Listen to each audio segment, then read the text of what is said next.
Can you tell me a story? Sure. Once upon a time, a mom needed a new car. Was she brave? She was tired, mostly. But she went to Carvana.com and found a great car at a great price. No secret treasure map required. Did she have to fight a dragon? Nope, she bought it 100% online. From her bed, actually. Was it scary? Honey, it was as unscary as car buying could be. Did the car have a sunroof? It did, actually. Okay, good story. Car buying you'll want to tell stories about. Buy your car today on Carvana. Delivery fees may apply.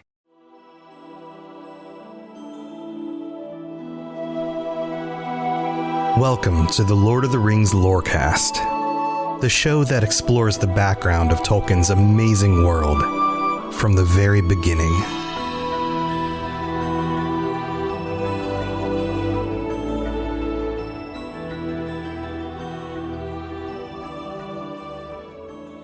So today we're still working our way through Chapter 2 of the Fellowship of the Ring.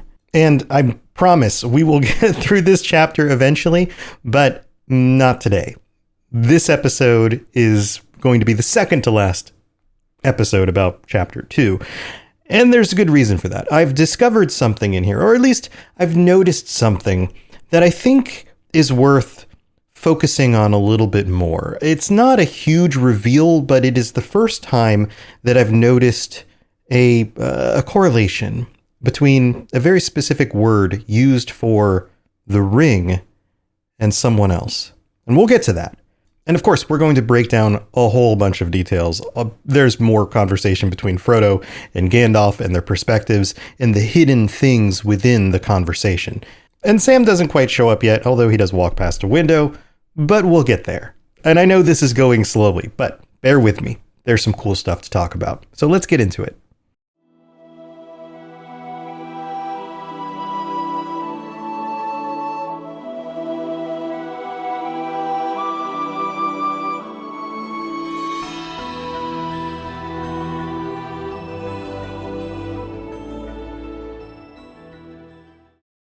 So on the previous episode, Gandalf and Frodo were discussing the ring, and we ended with Gandalf challenging Frodo to try to dispose of the ring, try to break it, use a hammer or melt it, see what happens.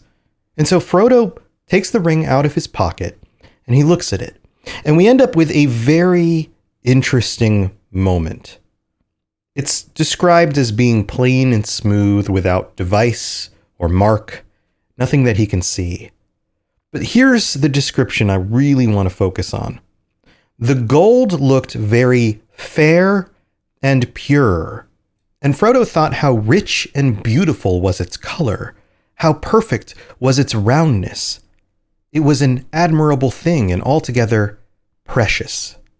Now, the things about this that immediately stand out to me is the use of the word precious, of course, and then also how he seems to have already such a fondness for it, even though he was just told that this could be the doom of all peoples of Middle-earth. So there are at least those two things going on, but I think there is a third. Now, let's discuss those first two. Precious, of course, is the same thing that Gollum calls the ring, and this is something that we see over and over again. When the ring takes hold of somebody, they start to use the word precious. And precious is important. It's not that we're just echoing the same word, although that's important as well. But the fact that it is precious, and specifically the word precious, is important. So like a middle schooler doing a project, let's pull out Merriam-Webster's dictionary and look at the definitions. Okay, so first of all, of great value or high price. Well, any golden ring would be of great value and high price if it was made with real gold. So that tracks, but it means more than that. The second definition is highly esteemed or cherished. Now, you could also assume that an heirloom passed down from somebody who was basically your surrogate father would be something that was highly esteemed or cherished. But of course, that is not the case for most of the people who have wielded the ring. I mean, I guess you could say Sauron made it himself, so he would have found it precious because it was something that he crafted and put his own power into. And I guess you could say that somebody like Isildur would have found it precious as well because of all the cost it took to get it due to the conflict with Sauron and the deeper meaning of it. But also, I guess Gollum got it when he was Smeagol and killed his friend for it. So I don't know that high esteem or cherished really fits in that scenario. So I guess you could justify some of them as feeling that it was of high esteem or cherished, but also there's something about that definition that just, it doesn't seem to really live up to everybody having that same perception of the same thing, unless it was affecting them in some sort of supernatural way, which of course we know it is. Okay, so let's talk about the other part. Frodo is already looking at the ring and basically fawning over it. It's beautiful, it's perfect in its roundness. He's using words that mean that this ring is better than anything else. It is better than any other ring that he saw. And yeah, maybe it was crafted in an immaculate way, but we don't know Frodo as being somebody who was particularly fond of jewelry. That isn't something that we've heard before. So there's clearly something going on here. And that is the obvious level of this. Everybody who's listening to the show probably could have pointed those things out so far. There's another piece here. The use of the word fair. The gold looked very fair and pure. When was the last time you described a piece of jewelry as looking fair? Now, we could probably say, oh, that looks like a very pure diamond, or that's a very pure piece of gold. But a fair diamond? A fair piece of gold? That's not a word that we usually use with jewelry or rings. But it is a word that shows up in another place, absolutely connected with Sauron. Let's go back to the Silmarillion. In the section of the Rings of Power in the Third Age, you might remember this. There's a quote about Sauron presenting himself as Annatar to the elven smiths. It says, "But Sauron guided their counsels, and he grew ever greater in their favor. For in that time he was not yet evil to behold, and he had a form that was both fair and wise." Not pure, because that wouldn't have made sense, but fair and wise. And he took the name of Annatar, the Lord of Gifts, and they had at first much profit from his friendship. Notice also that this isn't the only place that the word fair is used in descriptions of Sauron when he was in the form of Annatar and manipulating people, and not just the elves. Remember, he goes to Numenor. In the Akalabeth, it says, "Therefore he humbled himself before Ar-Pharazôn and smoothed his tongue, and men wondered, for all that he said seemed fair and wise." Now notice in this specific quote, fair and wise is not the description of necessarily the way he looks, but the words that he is saying. His manipulation in both of those regards has to do with appearing or saying things that are fair and, in this case, wise. And this shows up again when he arrives in Numenor. The quote is, "Upon the ship which was cast highest and stood dry upon a hill, there was a man, or one in man's shape, but greater than any even of the race of Numenor in stature. To many he appeared fair, to others terrible, but to some evil." And what's interesting about this one is this also harkens back to the way that the wise among the elves were distrusting of Annatar because they could tell that something was false about him, but they weren't sure what. And in a very similar manner, looking at the ring and understanding what the ring is gives you a similar level of conflict. It looks fair, but yet you know something else is going on. You know that there's something darker inside, and yet it's trying to convince you that that's not the case. We also get one more quote. "He was robbed now of that shape to which he had wrought so great an evil, so that he could never again appear fair to the eyes of men." This is the downfall of Numenor when he is, well, dropped into the ocean because the island is sunk. But we are reminded again that he was fair to the eyes of men, just like this ring appears fair to those who look at it. And it strikes me that there is a parallel here, not just in the use of the word fair for the ring and the ring being a form of deceit in a way, a form of corruption of others, but also in his words, but in himself as well. This is Sauron's modus operandi, I guess you could call it, or at least it's one of his. He often uses fear and torture and things like that as well. But at some point in the history of Middle-earth, he realized that you can get more with honey than you can with a stick. Is that the quote? I don't remember how that goes. But anyway, you guys know what I'm talking about. So what I like about this is the fact that if we know this history, if we know Anatar, if we understand who Sauron is and the kinds of things that Sauron does, we can see that reflected in the ring here. And again, putting myself in the mindset of somebody reading this for the first time without that knowledge, and then getting that knowledge, it all becomes even more clear. We're seeing a similar kind of situation play out, but through the ring instead of him posing as somebody else. Now, at this point, Frodo decides to try to throw the ring in the fire, but he can't. He takes it out, he intends to fling the ring, and then he finds that, quote, he could not do so, not without a great struggle. He weighed the ring in his hand, hesitated, and forcing himself to remember all that Gandalf had told him, and then with an effort of will he made a movement, as if to cast it away, but he found that he put it back in his pocket.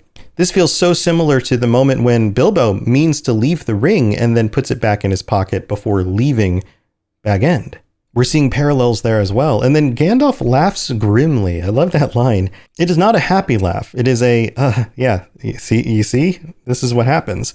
And we're told that he could not make Frodo do it except by force, but that would break your mind, break Frodo's mind. Meaning that the ring has already worked its way into Frodo's mind and connected it. We keep being told again and again and again that people are not capable of destroying the ring, let alone leaving it somewhere, and that Bilbo is the only one who's ever done it. That is how powerful the ring already is. And then Gandalf explains more about the fire. He talks about how you can't break it, you can't put it in a fire and melt it. No smith's forge in the Shire could do it. The anvils and furnaces of the dwarves could not do it. Dragon fire could do it, but there's no more dragons left on Earth that the fire's hot enough, because they're all descendants. And remember, there's this pattern in Middle-earth of things declining over time.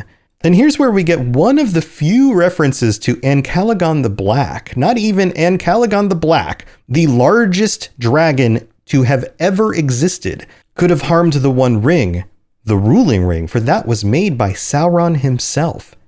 Now, it's not that his fire couldn't have harmed it, because we've already heard that dragon fire could melt it, and Ancalagon is one of those ancient dragons, and so therefore could have melted the ring.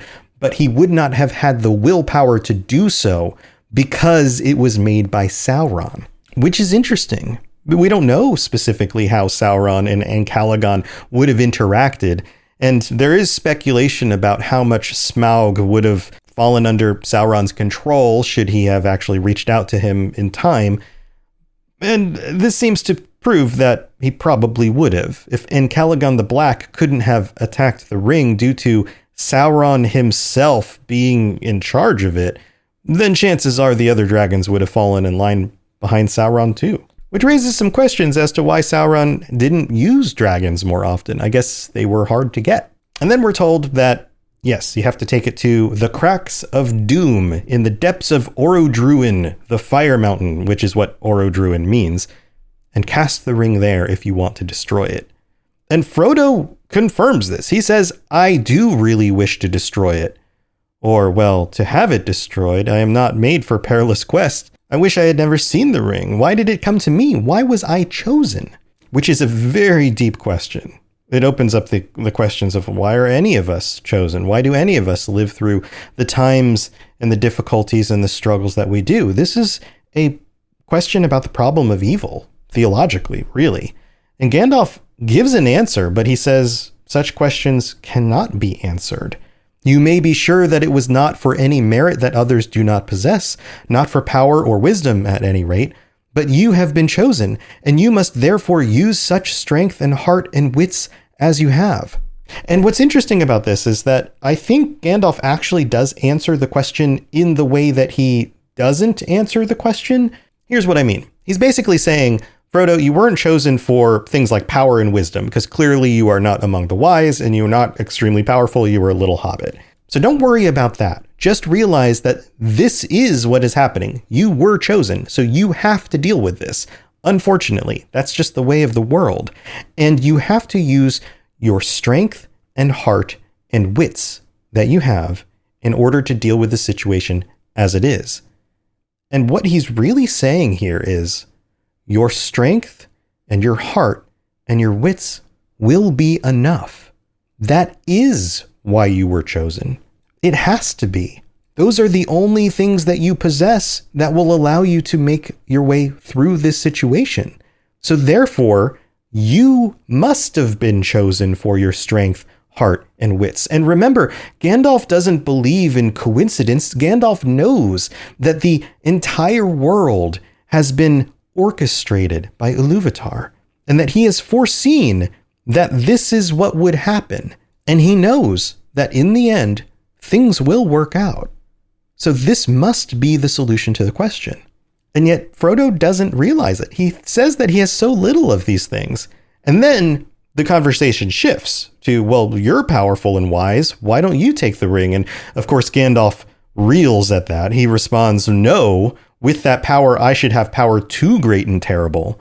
And then he's very specifically says here that over me, the ring would gain a power still greater and more deadly. And we're all familiar with this. Even if you've only watched the movies, this is a very clear moment in the movies. We see Galadriel deal with the same thing and talk about how she would turn into a dark queen, all of that. But here's the line I find most interesting about this section.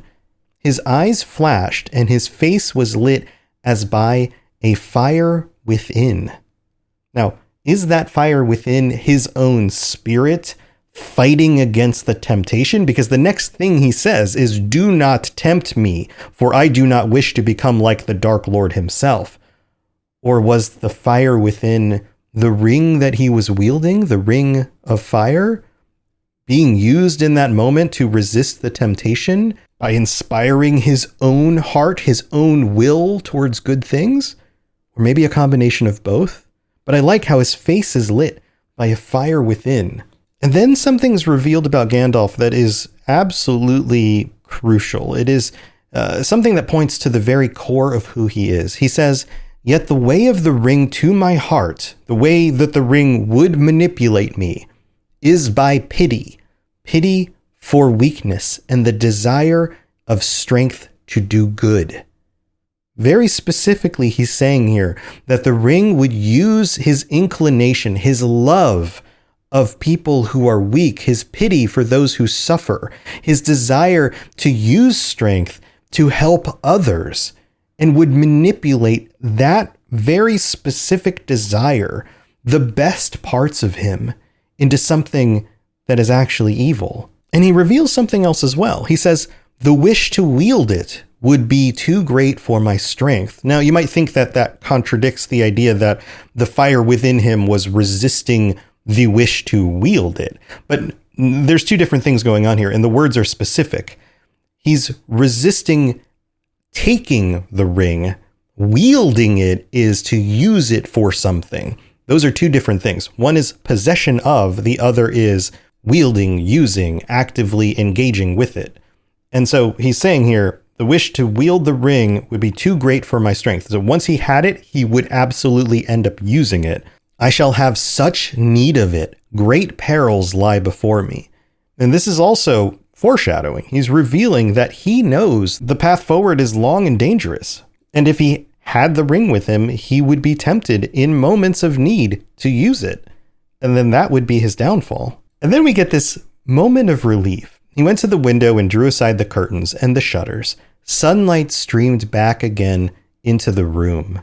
This is a moment where the dark conversation that they've been having is lifted, not only by the light coming back in, the sunlight coming back in, which is again a reminder of the Valar, but also the openness of the window to the outside world. And Sam, passing by, he passed along the path outside, whistling, which again reminds us, the world is not ending yet. There is still time. And then Gandalf says, the decision lies with you, but I will always help you. And this again totally frames Gandalf and his rules of engagement, I guess you could say. His mission was to come to Middle-earth and to advise and instruct and to help, but not to take up arms himself directly against Sauron. There's a reason why he went to investigate the necromancer, and why he hasn't just amassed an army himself and gone and marched to Mordor in order to overthrow him. That's not his point. His point is to bring the peoples of Middle-earth together, to inspire them, to make sure that they know they can accomplish this.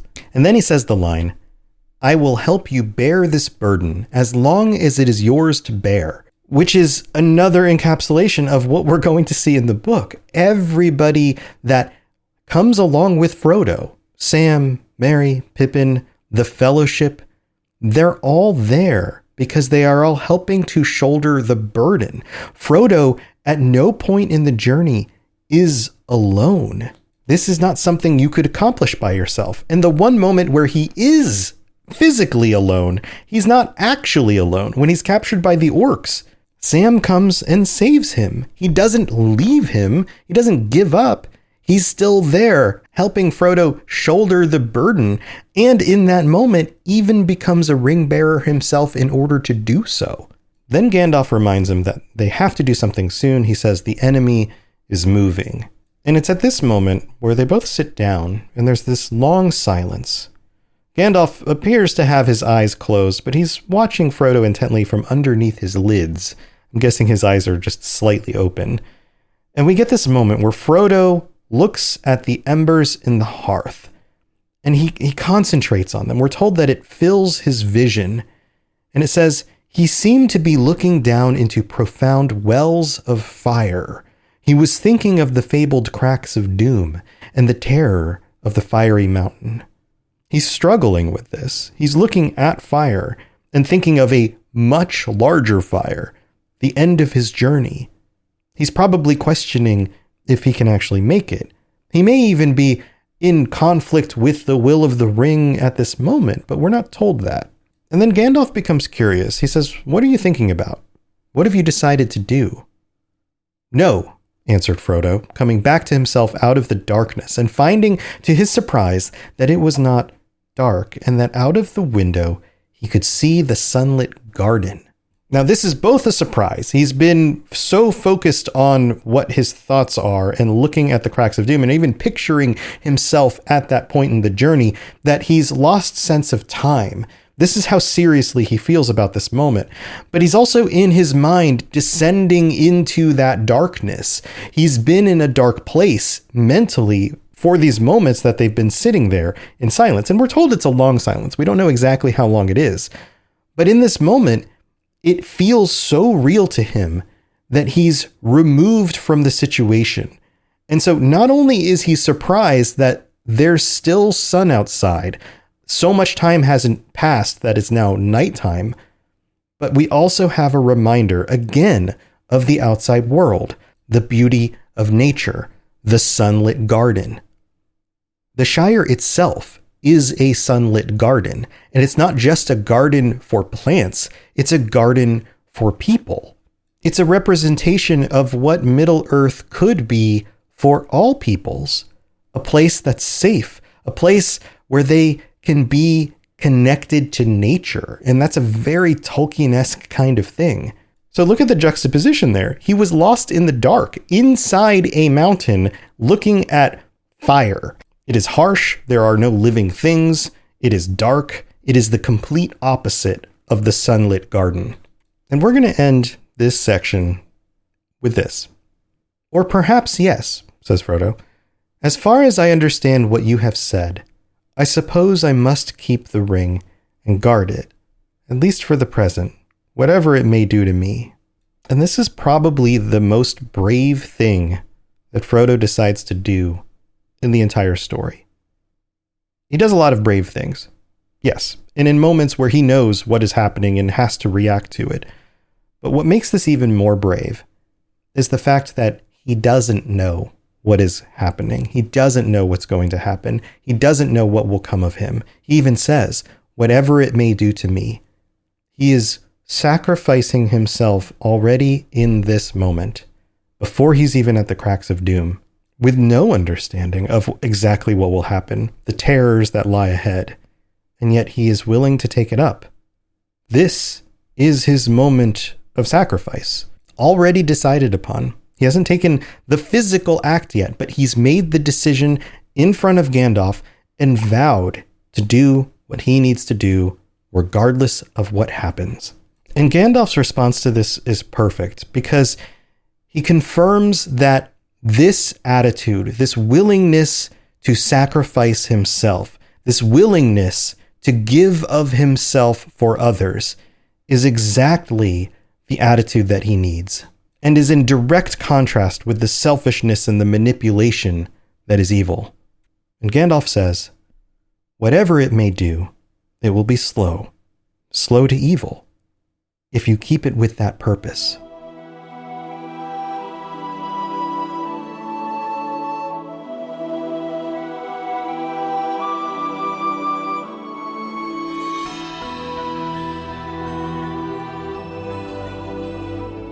So I hope you enjoyed the episode we did last week, the patron chat, and I'm looking forward to next month, or actually we're already in May, so this month's at the end of the month patron chat. And I'd love to have as many people as it wants to join. If you are already a VIP patron, or if you are somebody who's considering it and would love to just get together and nerd out about some of our favorite things, then come join me, patreon.com/LOTR Lorecast.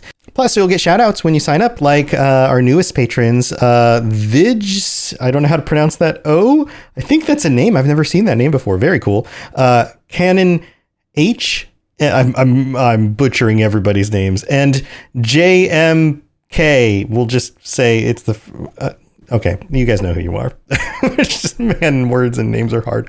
Also, thank you so much for our VIP patrons and your support. I'll read through the list in just a second, but I do want to point out that we did get a new review on Apple Podcasts. Leave a 5-star review on Apple Podcasts. I'll read it out on a future episode, like this one from BBunno13, who says, great, 5 stars. I've only finished the first episode, but as a huge LOTR fan, it's actually a lot better than I expected. It goes in depth, but it's still sort of easy to understand. I haven't listened to any of his other podcasts, but so far this is great, and I'm excited to have something new to listen to. Also find it funny he thinks there will only be around 40 episodes and there are like 250 LOL. Yeah, it kind of got bigger. That's what happened. But thank you so much for that review, B. Bunno. Maybe one of these days you'll get to this episode and you'll hear it. And then also thank you to all of our VIP patrons. Let's see if I can get through the list. Fulcrum, David S., Daniel Nightweaver, Capenna, Richard J., TJT, AK Music Lover, Barney D., Azel Razzle, Blade of Andoril, Lori B., Norwegian Myar, Mason Weathertop, Jezer, Gimli a Break, Divine Madman, Rosie Rose, The Bestest Boy, Huon is my hero, Eldarion was right, Avariel, Party Snacks, that one's always funny to me. Single Ent looking for Ent Wives, Norwegianius, Bruce W, Artemis, Kira C, Das S, Hunter T, Silver Star, and my name is August West. Thank you so much for your continued support and everything you guys do for me. I really do appreciate it, and I couldn't keep doing this if it wasn't for all of you. And even if you're just a listener, hey, come join us for free on the Discord. You get little notifications and things that are going on. Plus, there's a feature in there that if you hang out as a free member, they might give you an offer for like a discounted membership for like a month or two or something like that. I don't know exactly how it works because I don't get notified when people get those, but supposedly they post them on there. So, hey, maybe that'll get you a discount and then you come join us on the VIP patron chat. That would be awesome. All right. Have a wonderful rest of your week. I'm going to go do a bonus episode. I've found some cool things to talk about regarding the Ring of Power after it was destroyed and some other people's thoughts on that. So we'll get to that in the bonus episode. Have a wonderful week and I'll see you next time.